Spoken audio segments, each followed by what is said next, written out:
What's up, family? I am back in Japan. The Eternal Outsider has returned to Japan after a 10-year absence. Uh, what brought me back to Japan? Challenge.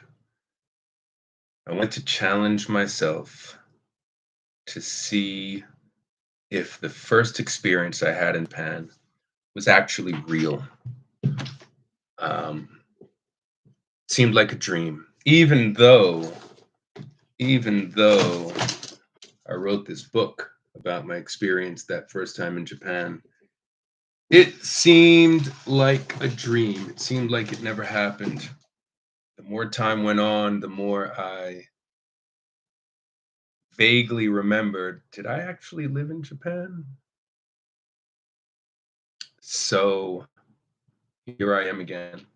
That first time I was in Japan, I was in a part of Japan called Nagoya, which is about an hour and a half west of Tokyo. Nagoya is a huge, huge city. I think it's the third or the fourth biggest city in Japan. And now I'm in a city called Yokosuka, which is famous for the United States naval base that is less than a mile away from where I live. I was actually there today. Um, the United States Navy has a naval base there. And there are some major differences between Nagoya and Japan. As a matter of fact, I was just in Nagoya this past weekend. So I have a pretty present tense ability to go into the differences between these two videos, and that's between these two cities, and that's basically what this video is all about. So as I said, Nagoya is a huge city. It is the headquarters of Toyota, which is the number one or two car manufacturer in the world. Nagoya is a massive industrial city. It's actually known as the engine of Japan's economy. I think Nagoya's got 5 or 6 million people, 7 5 6 7 million people living there, which makes it bigger than Chicago. America's top three or four biggest cities are, if I'm correct, Los Angeles, I think, has the highest population right now. New York has the next highest population, and then I believe it's Chicago, and then you got your Philadelphias, you got your Miamis. San Francisco might be up there as well. And Nagoya is bigger than all of those, bigger than San Francisco, bigger than Miami, bigger than Chicago. It's a big city. If Nagoya was in America, it would be America's third biggest city, and that's big. That's big. So Nagoya is a big city. In Japan, the biggest city is Tokyo. The second biggest city is Osaka. The third biggest city, from my understanding, is either Yokohama, which is another huge city, which is very close to where I am, only about 30 minutes away, and then comes Nagoya. So Nagoya is number three on some people's list, number four on other people's list. But regardless, it's a big city, big metropolitan city. Um, lots of tall buildings in Sakae, which is kind of the central merchandising part of Nagoya. But Nagoya has a bad rap bad. In Japan, Japanese people see Nagoya as being a big country city. Like I just said, it's a big city. It's an industrial and economic powerhouse. But people in Japan tend to see Nagoya as sort of backwards, sort of country bumpkins. Um, I don't know if that's true. I lived for 10 years in Nagoya and I loved my experience in Nagoya. Um, it was tough. Being in any foreign country is tough. Uh, lots of culture shock. People living a different way than I was used to. But eventually I got used to it and really enjoyed it. And if you have read my book, then you know that I got married in Nagoya. Got married in Nagoya, had two little kids, Tayo and Asia. And that marriage didn't quite work out the way that I wanted it to. Uh, my wife and we were together for 5 years. We were together for 5 years, married for three, maybe three and a half. Um, but it didn't work out the way that I wanted to. Got divorced, my wife and I, in 2009, and I left Japan in 2013, and I haven't seen, spoken to, or heard from my children for a decade. Now, that's not what this video is about, um, but maybe I'll get into that later in another video. But I have to take the majority of the blame for that divorce. The culture shock was just overwhelming for me in Nagoya. And as I said, I went back to Nagoya this weekend to go visit some friends. I've been back in Japan for 2 weeks. I went back to Nagoya this weekend to go visit some friends. And uh, I was struck by some things. I went back to Sakae, which is where I did most of my hanging out in Nagoya. It's kind of the club district, entertainment district of Nagoya. And I went back there this weekend and walked around as much as I could. I'm having some knee issues. Walked around as much as I could and was struck by how foreigner unfriendly downtown Nagoya could be. As a matter of fact, I was walking around Nagoya and I was actually thinking to myself, Trevor, how were you able to survive in this city for 10 years? You might ask yourself, why, Trev? Why? Why did you ask yourself that? Well, I walked around Nagoya for a good 2 hours. I walked around Sakae, which remember is a downtown part of Nagoya. I walked around Sakae for a good 2 hours. I think I saw four foreigners. One, two, three, four. I saw a black guy, likely he was African because there are a lot of Africans in Nagoya. The majority of black people you see in Japan anywhere except for here in Yokosuka, and I'll get to that in a second. But then the majority of black people you see any place in Japan, likely they are African. There's a huge number, not huge, but the largest number of black people in Japan are African.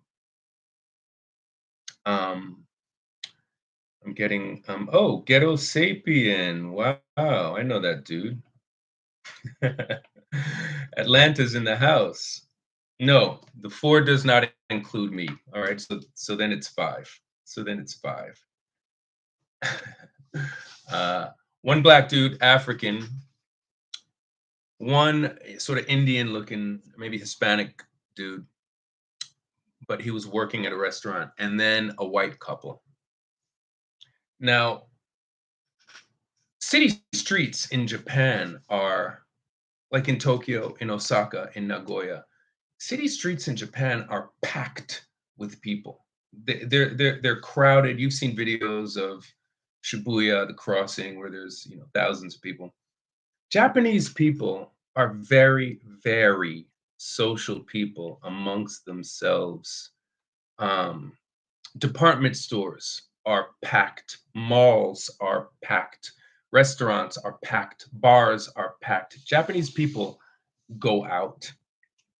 I say that to say, in Sakai, when I was there a couple days ago, a couple nights ago, the streets were packed. It was Friday night. The streets were packed. It might have been about 10 o'clock. So it was time for people to be out, and the streets were packed, just like they were when I was in Nagoya 10 years ago. And I had forgotten how alienating Nagoya streets can be because I lived there for 10 years. And because over those 10 years, I developed, my little social clique. Um, I was DJing, I was throwing events, I was a well-known part of, a fixture, so to speak, on the scene in the nightlife in Nagoya by the time I had left. 10 years. It took me 10 years to develop my contacts, to develop my little group, to produce and disseminate my magazine, to get my events to be as well known and well attended as they were, and they were pretty well attended. So going back to Nagoya this weekend, I had forgotten how alienating those streets could be. When I first arrived in Nagoya in 2003, I absolutely had culture shock, and one might say, not quite, I wouldn't say a nervous breakdown, but I absolutely had culture shock and pretty severe anxiety. I can remember running around, literally running through the streets of Sakai looking for foreigners because there were weeks at a time that I spoke English to no one except my boss, that I had absolutely no English conversation. No, hey, what's up, man? How you doing? What's going on? What's happening? Nothing like that for weeks in Nagoya, and it drove me crazy. I can remember the very first time I saw my very first foreigner in Japan. It was some white girl.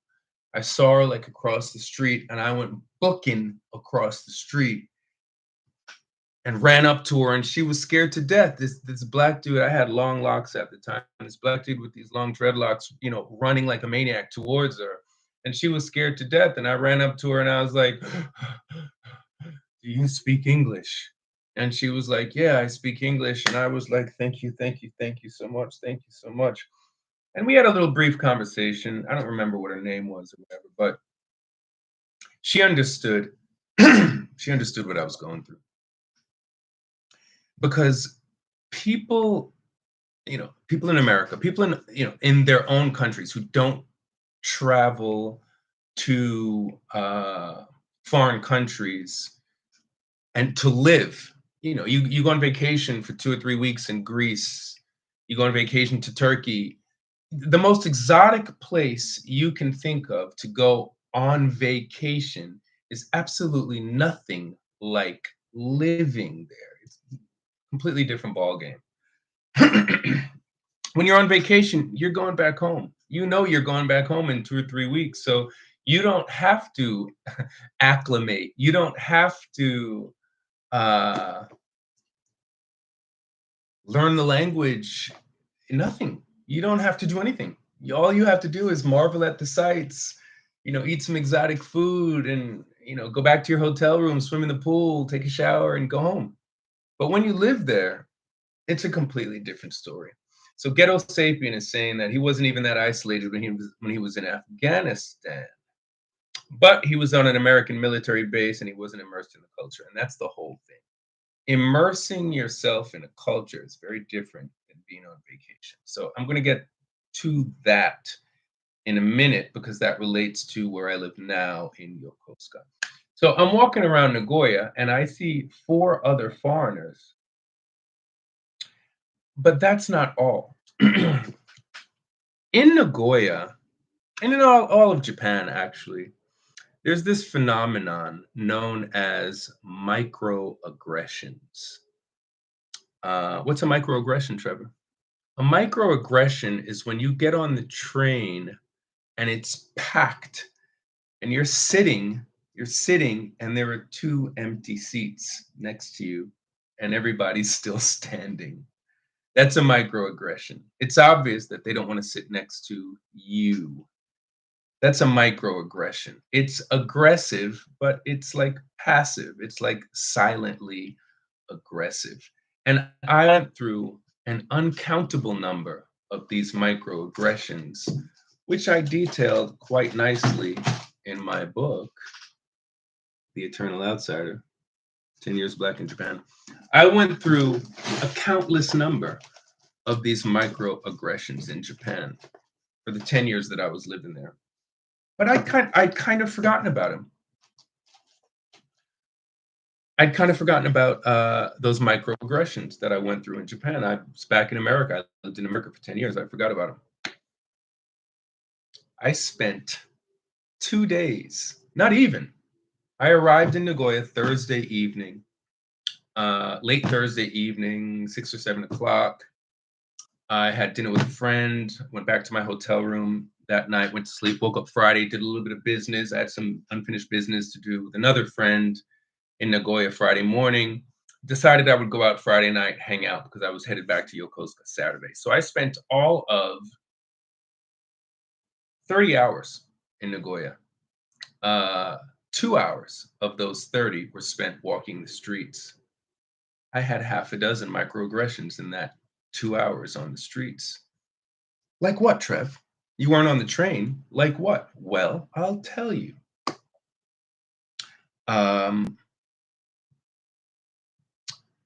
Japanese men have a weird way of being assholes. What do you mean, Trev? Okay, this is one thing that happened to me while I was walking on the street 2 nights ago. I was walking on the street in a part of Sakae, which is downtown Nagoya. This part of Sakae is called Shinsakai. And in this particular part of Sakae, almost no foreigners go. The few foreigners that do go out in Nagoya, they hang out in Sakae. But I was walking around Shinsakai. I mean, I wound up in Shinsakai.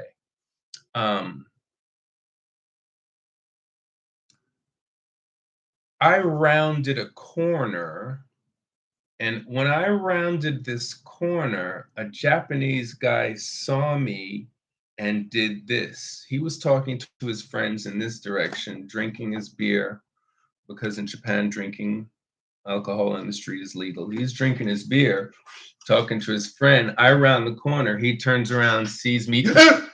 Bikrista! Like I hate to say this because this sounds immediately racist, and I don't look for racism.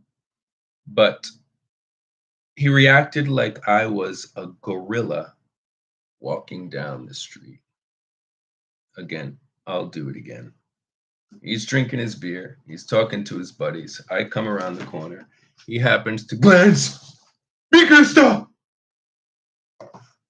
What does bikrista mean, Trevor? Bikrista essentially means, oh my God, what a surprise.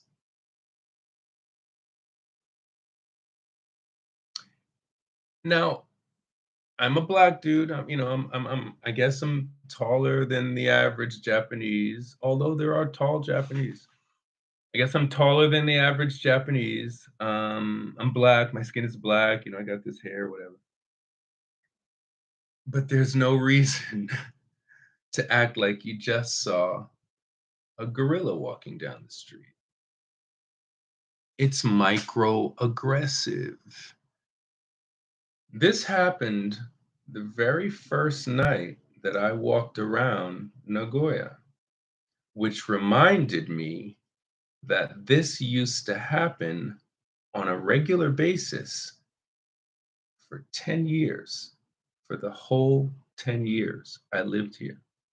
For the entire 10 years that I lived in Nagoya, previous to this time, I was met with that kind of encounter hundreds, not thousands of times. But that's Nagoya. I can talk about, I can categorize the different types of microaggressions that I experienced in Nagoya. I just did one, the whole Bikrista, I'm surprised you're a black person. That one. There's the other one where, you get on the crowded train, you're sitting on a crowded train and the seats next to you are empty. There's the other one where people just stare at you like you're a Martian. There's the other one where people literally laugh at you. Laughter. They laugh at you because you're not Japanese. They laugh at you. Um, that's just three or four. I can come up with some more. But that was Nagoya. That was Nagoya, which is bizarre because, like I said, it's a huge city. Ghetto sapien, because it's an ethnically monolithic country. Their language, their country, and their ethnicity are derived from the same word. Japan Japanese, absolutely. They are a monolith. The country is a monolith, absolutely. But hang on, Mr. Ghetto sapien. I've got something different.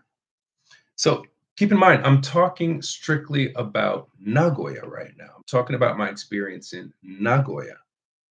And my little experience this weekend, my day and a half experience this weekend in Nagoya was a microcosm of my 10-year experience in Nagoya. Um, so that was my experience in Nagoya, walking around downtown Sakae. Um, I went to a couple of restaurants, completely English unfriendly. They couldn't speak any English. Nobody could speak English. I saw four foreigners over the course of 2 hours. The microaggressions in Shinsekai. Flash forward to where I live now, and that's what this video is about. Comparison between Nagoya and Yokosuka. I arrived here in Yokosuka, which is about an hour, I want to say southeast of Tokyo. I arrived in Yokosuka 2 weeks ago. I had no idea what to expect, none whatsoever. Did no research. Like I never do research when I travel. I always want to be surprised. I don't want to go with any expectations. I don't want to know. Really, I don't really want to know anything apart from, and even this, I don't really want to know. But it's practical to know the weather. You want to know how you should, what you should pack. Well, what you should pack. Should you pack summer clothes? Should you pack winter clothes? Is it going to be raining? Is it going to be cold? So, but I knew, having lived here for 10 years, that Japan has hot summers. So I didn't even research the weather. The only research I did about Yokosuka was, and I can't even say I did this research, and this is an intrinsic part of this video. Yokosuka is home to a United States naval fleet. And brother, that makes a massive difference in the city. How does it make a difference, Trev? What's the difference? I'll tell you. In no exaggeration, within the first 3 days of me living here in Yokosuka, I arrived here on Thursday. That's not true. I arrived here on a Thursday. I spent the night at my wife's family's house on that Thursday night. The next day, Friday, my wife and I moved into our own apartment. So let's not include that first day because I stayed at my family, my in-laws. Well, let's just say the first 4 days. Those first 4 days living here in Yokosuka, no exaggeration, I saw more foreigners in those first 4 days living here in Yokosuka than I saw my first 6 months, maybe a year in Japan. No kidding, no exaggeration.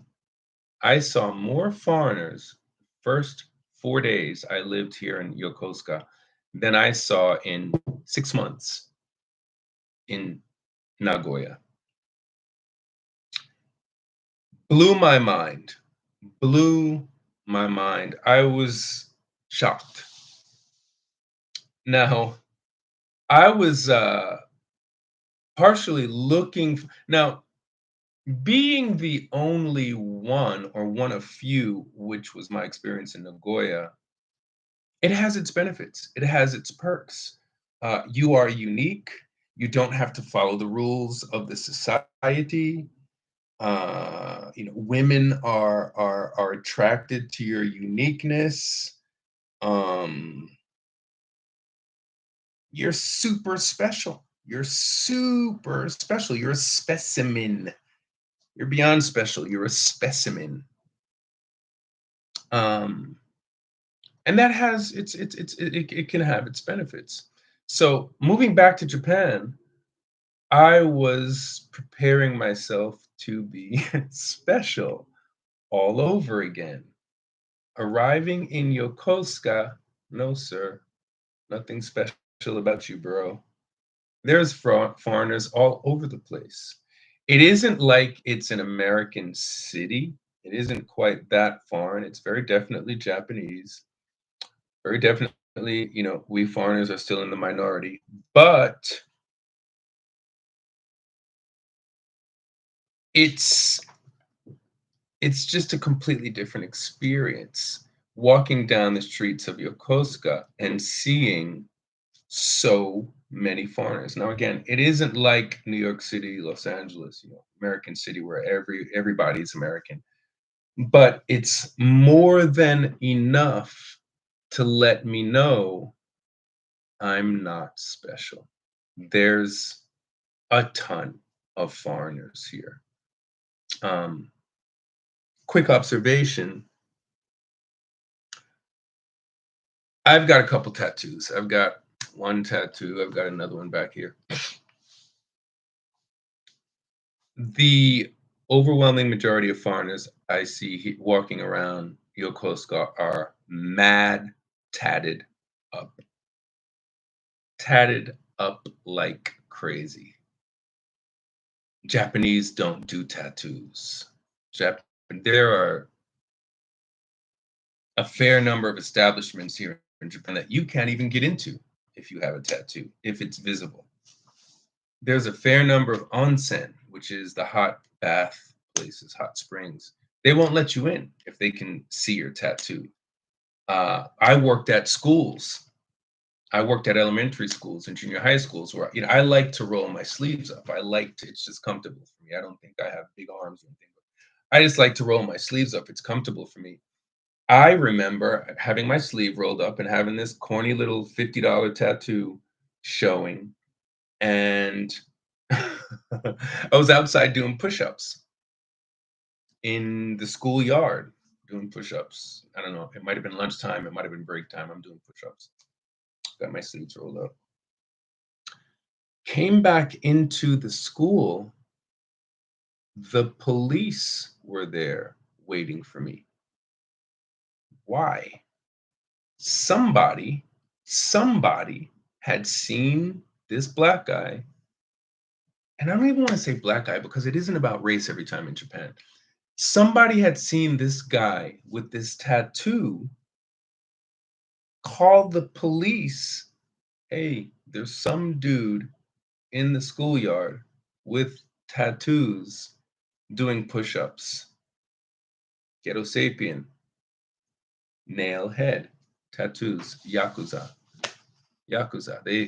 But Black Yakuza. Now there's a cool name for a book, Black Yakuza.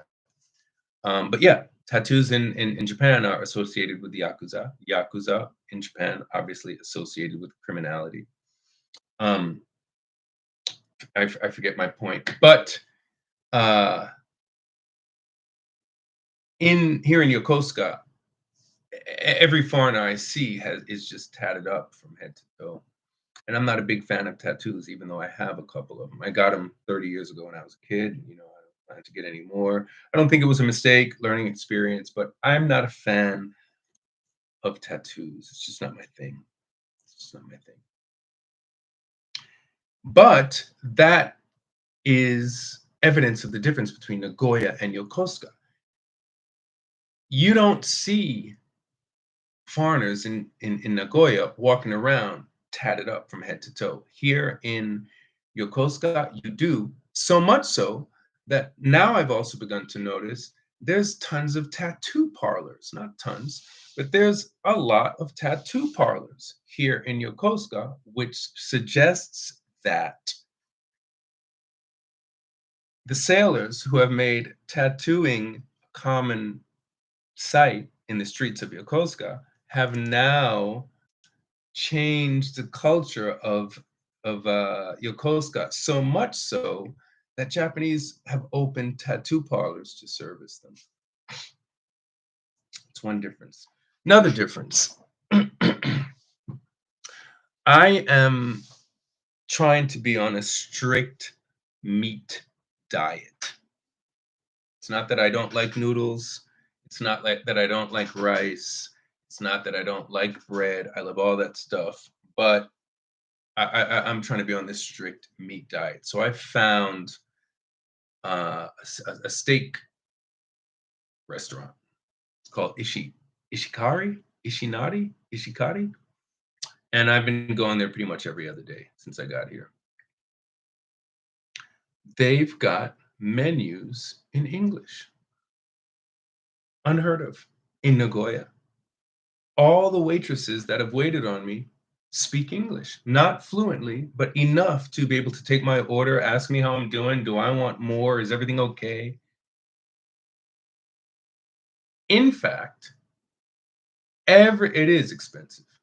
It is expensive, bro. It is expensive. In the past 2 days, I've spent $60. I've spent 300 bucks. Well, let me see. Let's say I've been here 2 weeks. I've definitely been to this restaurant. I've definitely been there 8 times, 9 times, 8 times, 9 times.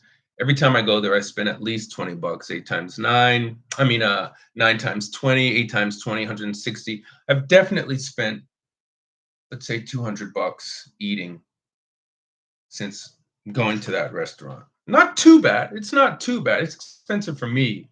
I don't have a lot of money. Um, but it's expensive for me, and as a matter of fact, I decided today because today I spent 30 bucks at that restaurant on myself, and that's for me that's too much. Maybe the next dude normal, but for me, if I spend more than $20 and I'm solo at a restaurant, I feel like it's too much. But yeah, the point being, all the waitresses there speak enough English to be able to service me and ask me if I'm all right. Do I want more? Is everything okay? The cook, as a matter of fact, came to me today, showed me the steak that he was going to cook for me, and asked me if it was all right. That would never happen in Nagoya. It never happened in 10 years living in Nagoya. Never, never, not once, not once. I can't remember one single time I went to a restaurant in Nagoya and the waitress or waiter or anyone could speak a word of English. Not a word. Here in Yokosuka, it's the opposite. You almost anywhere I've been so far. I went to the doctor. I've been having issues with my knee, which, thankfully, knock on wood, seems to be healing. Seems to be healing. I've been having a serious knee issue for the past month. Finally, seems to be healing. The doctor could speak English, like a lot of English. That never happened in Nagoya. 10 years. I went to the doctor quite a few times in Nagoya, not big problems, just, you live anywhere for 10 years, you should go to the doctor a couple of times. So I went to the doctor, checkups,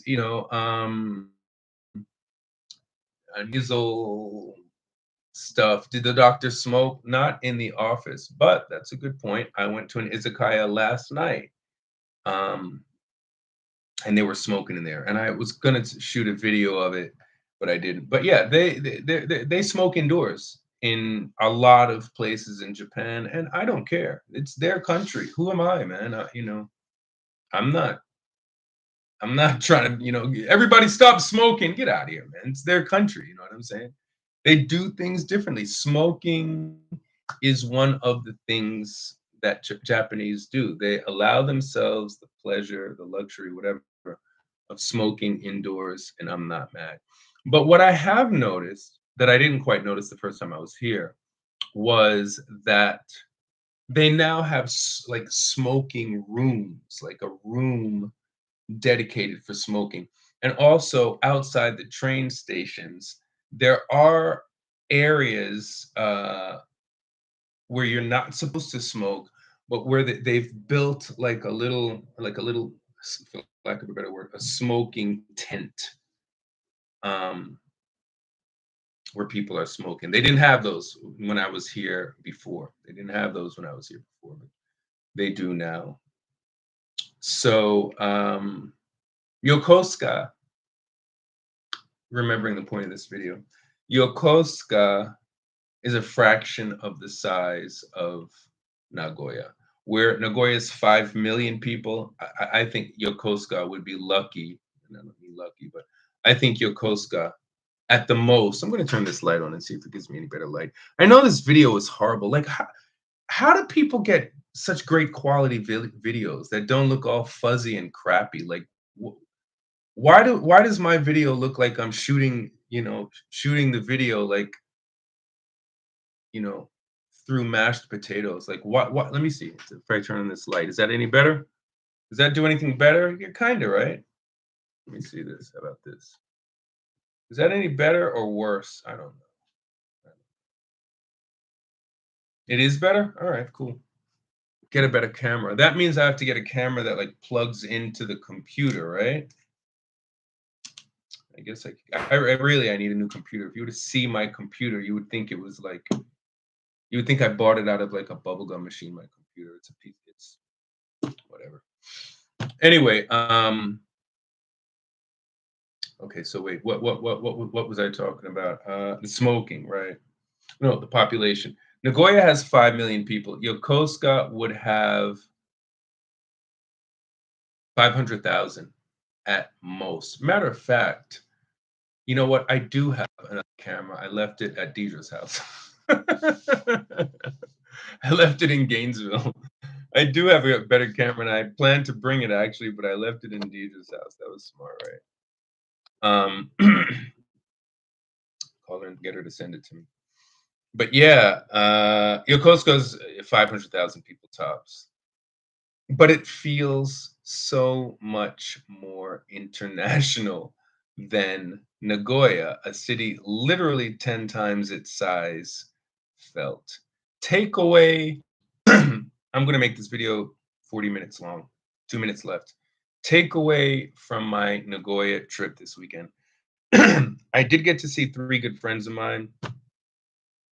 I love all of them. I've got literally 500 friends in Nagoya. I love them, great people. I feel like in a way, Nagoya is where I grew up. I grew up and sort of became a man in Nagoya because of the experiences I had there. I wouldn't move back to Nagoya. After having experienced Yokosuka,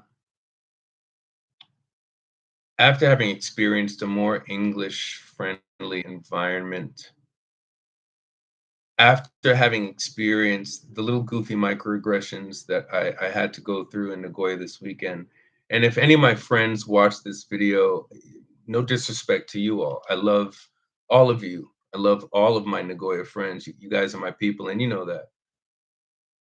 But Nagoya it's just not for me anymore. It's just not for me anymore. Don't know if I'm going to stay here in Yokosuka either. Don't know if I'm going to stay here in Yokosuka either. I'm here for 2 weeks so far. It's been good to me so far. There's not a lot of economic opportunity, it seems like here.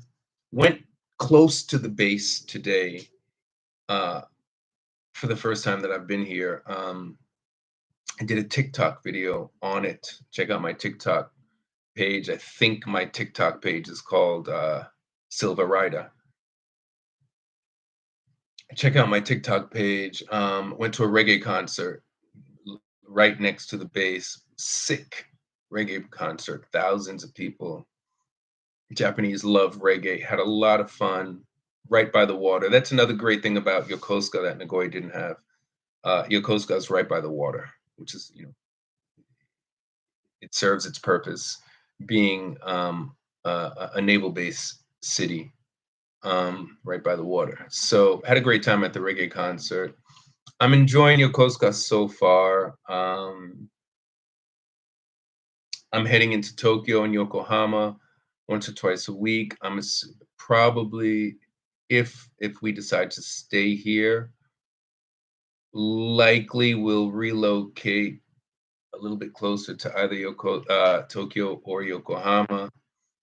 But I'm not mad at Yokohama. I'm not mad at Yokosuka. I'm not mad to come home to Yokosuka. I don't need a hustle bustle city. I don't need that lifestyle anymore. Anyway, talked for way longer than I did. Appreciate my man Ghetto Sapien. Say what's up to the fam, Mr. AKH. Say what's up to the fam. Um, prepare a bedroom in the case we decide we don't want to stay here. Please prepare a bedroom, bro, in case me and H and Mr. Ryder, that's what I call him. Me, H, and Elian decide to come back stateside, prepare a bedroom. And Haruna has told me to tell you. Haruna has told me to tell you that several times. I'm gonna do a video about Atlanta, man. I'm gonna do a video about Atlanta. I lived in Atlanta 7 years exactly. I know you don't. Maybe you remember. Please send cookies. Maybe you remember. Maybe you don't remember.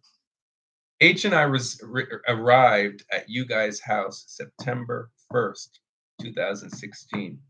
I arrived here in Japan September 1st, 2023.